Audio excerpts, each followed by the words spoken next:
How do you lead an influential meeting? In this video, I will share with you a 4-step process that will ensure you have maximum persuading power with the group you're speaking to. Here we go. Whether you're speaking to a team you lead, a team you are on, or a team from another department in your organization, this 4-step process has worked for me countless times. This process will ensure you have a productive meeting that accomplishes a goal and sets clear objectives moving forward. I know I have been in pointless meetings. The only reason we were meeting was that it was on the calendar and we had committed to it, not because there was a pressing issue or an item that needed to be addressed. In these types of meetings, there is usually a slow-paced and unfocused leader. It doesn't feel like they put any preparation into the meeting, and many of the participants are bored and maybe even doing other things during the meeting. If you've never been in that type of meeting before, well, it may be because you lead these types of meetings and you're unaware of it. Just saying, okay? But I'm going to give you a great outline that you can print up, you can fill out, and you can use for every single meeting, whether it's going to be a 5-minute meeting, it's going to be a meeting for 10 people, 50 people, it doesn't matter. If you follow this outline, it'll make for an effective meeting.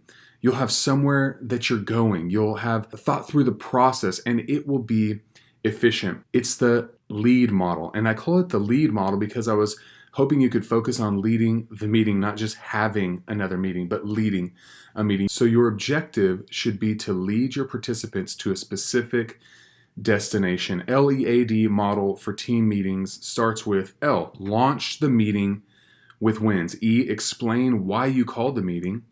A, allow the group to respond. And then D, define next steps. So the first thing you want to do is ask everyone to share a win. We want to have an encouraging time started with some energy and get your people thinking with a positive mindset. We can all find the flaws in the organization every week. That's not hard. That's something natural that we can all do. We are naturally going to talk about what didn't go right, what marketing campaign didn't go right, how sales are down, how operations dropped the ball. Whatever the case is, it's easy to spot the failures in any organization. It doesn't take any skill to do that. But what you want to do is you want to begin to train your people to find the win in situations. Find what is going right. Because when we find what's going right, we can figure out why it went right, how it's going right, and then you can repeat that process. So what are operations doing right that maybe we can do over again? Or what is sales or marketing doing right that we can do over again? We can repeat that process. And you want to get them thinking that way with that win mindset. It also brings positive energy into your meeting as you go into it. You can highlight different actions and activities that you appreciate and you want your people to repeat. And celebrate those things. What gets celebrated gets repeated. So start out with a win. Next, E, explain why you called the meeting. This part is really on you. This is your time to go. This is why you're having the meeting that day. If your meeting only needs to be 5 minutes, 10 minutes, 15 minutes, whatever you need to say it in this time, but don't try to fill an hour slot because you have an hour on the calendar. Just use the time that is necessary to communicate what it is you need to communicate. Let everybody ask their questions and move forward, but don't try to just fill time to fill time. You want to be as efficient as possible in sharing what it is you want to share. I wouldn't try to share too many things. Keep this to maybe around 3 items and hit those items, highlight those items, be very focused on what it is about those items, why they're on the agenda that day, and then move on. So this is your time. So explain why you called the meeting. Hey, this is why we're meeting today, which for some of you out there, that will totally throw off your team because they think we just meet today because that's just what you do, and it's kind of like this team building thing and all this other stuff. If you just get together, that's fine, that's great, but we want to be focused in why we're meeting that day. And so let's keep going. After you share what it is that you want to share, now it's time to let the team process what it is that you just shared with them. And so that's what we have, the A. So L-E-A, we're at the A part. We're already halfway through this meeting, okay? A, you want to allow the group to respond. I'm telling you, this works. I've used it in organizations. This model absolutely works, and it will work for you, whether you're leading a nonprofit, a for-profit, whether you're leading a group of friends through a book study. This will work. A, allow the group to respond. And I also have here in parentheses the meeting before the meeting. And the meeting before the meeting is really the key to influencing the outcome. But the next point is you want to allow the group to respond. So this is where they kind of process what you said. They've heard you out. They've heard you cast your vision for an idea, your plan for a new product, whatever the case is, how you're going to get sharper in a certain area of the organization. You've shared that information, and now it's time for the team to really give you feedback and let you know if you did a good job sharing what it is you're trying to share. Because if you don't allow time for the group to respond, you don't really know what they heard. You know what you thought you said, but you don't know what they actually heard. And you don't know if they've bought into what you said. So they might nod their head and say, yes, sir, yes, ma'am, and walk out of that room. But if they didn't have time to respond and really to buy into your idea and be able to push back a little bit and have you answer and respond to their questions, then they haven't necessarily bought in at this point. And that might be the disconnect in your entire organization. Maybe you have not allowed time for your team to respond. This might be because you're an insecure leader, that you don't want them to push back because you're afraid that you might not have an answer or you might not have the best answer. That's okay. You want the best outcomes. You don't have to be right all the time. You want the best outcomes. But let me tell you, I mentioned something earlier, the meeting before the meeting. If you're concerned that you're going to become red-faced in those meetings because you get caught off guard and you won't know how to respond to some pushback of what people say, this is why there's something called the meeting before the meeting. And that's when you go around to key people in the organization. And I'm not talking about just your best friends, not your best, the people that like you and that champion all your ideas and tell you what you want to hear. I'm talking about the key influencers in the organization, the people that when they speak, everybody listens, or when they draw a line in the sand, everybody follows them, whether they have a position that dictates that, or it's simply because they have the influence in the organization. And these people, they might be behind you, or they might be, it feels like, constantly against you. And what you're going to do is you are going to go to some key people before the meeting. So let's say there's 10 people that are going to be in your meeting. You might consider going to 3 to 5 people. Maybe that sweet spot is 4, right? 4 people that you go to in that organization. And you're going to go first to a trusted friend, to someone that will, in a nice way, give you feedback, but help you kind of understand and process through your idea. You're going to share that E part, LE, where you really share your vision and what it is you're trying to say to the organization, that explain part. You're going to share that with them in a one-on-one meeting. Have them pull them in your office. Hey, can I have 10 minutes of your time? This is kind of what I'm thinking through. This is what I'm processing through. Give me your pushback. Give me your thoughts. Give me your ideas on what you think about what I just said.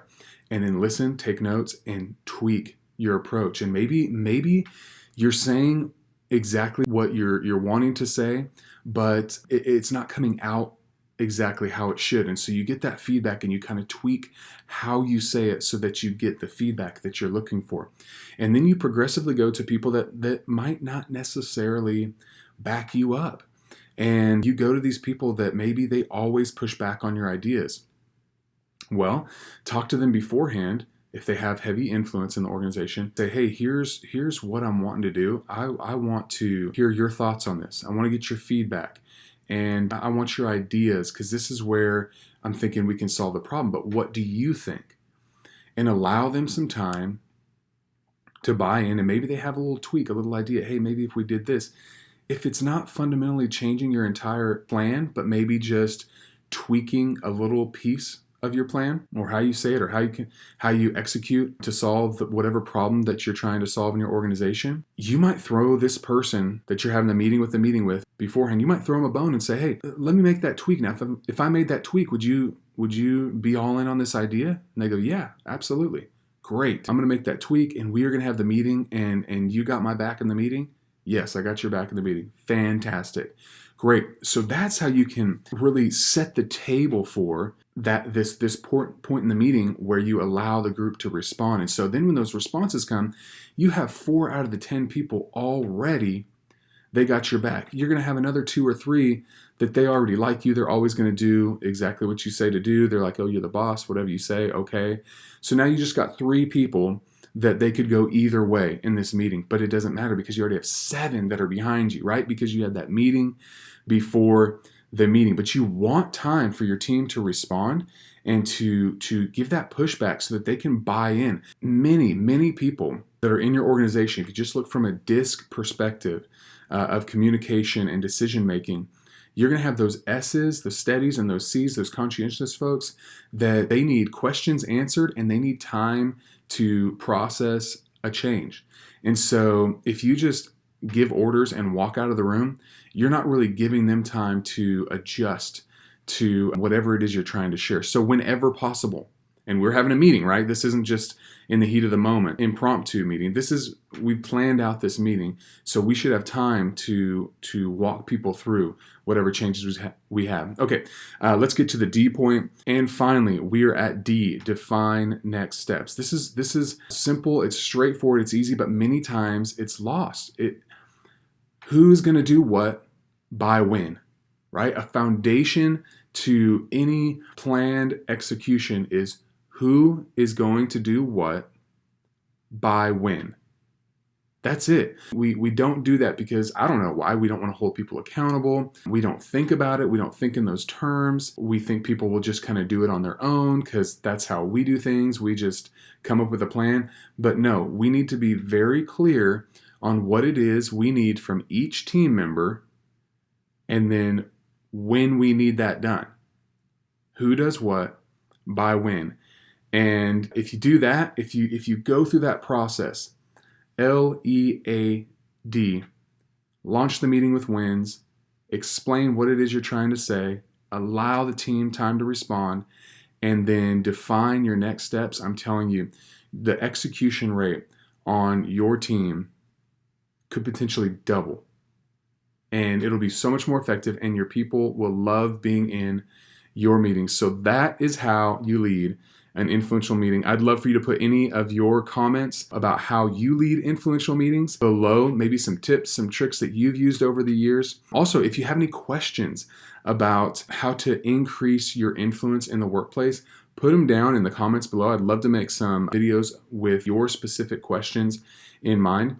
And if you like this video, go ahead and hit that like button, subscribe, hit the bell notification so you never miss a video. Every Wednesday, we pump these things out. So I hope you have a great week. And remember, if you got something to say, something to sell, or something significant you want to do, you've got to increase your influence. I'll see you on the next video. If you found value from this video, please like and subscribe to the channel. To receive the free influence assessment, simply click on the link below that says Influence Assessment. If you have any questions or comments about influence, please comment below and I will look forward to connecting with you. Always remember, increase your influence, realize your dream.